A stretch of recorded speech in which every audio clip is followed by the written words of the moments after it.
अपने बचपन के दिनों से ही मैंने सुना था कि वो जंगल जिसे दुष्ट जंगल कहा जाता है, वहां कुछ अजीबोगरीब चीजें होती हैं।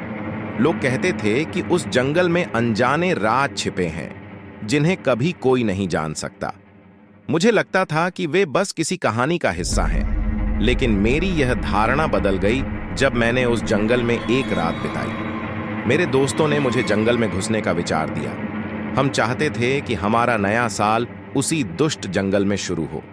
शुरुआत में सब कुछ ठीक था। हमने अपने टेंट लगा लिए और अपनी कैंप फायर जला दी। लेकिन रात के साथ वातावरण बदल गया। आसमान में बादल छाए हुए थे और जंगल की गहराई में अजीब सी भीड़ थी।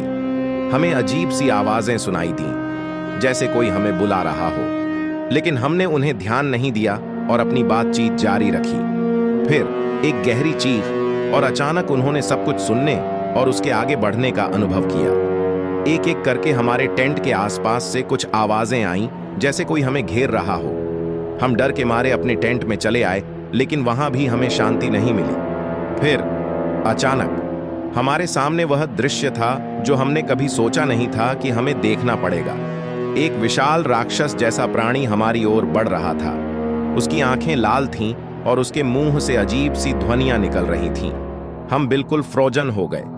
उसने हमें ध्वनि में कुछ कहा जो हम समझ नहीं पाए। फिर उसने हमें आवाज किया, तुम्हारा धर्म है, तुम्हारा भगवान क्या है?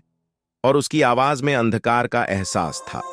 हम डर से थरथराए हुए थे, पर एक जोशीली आवाज ने हमें बाहर लेकर आई।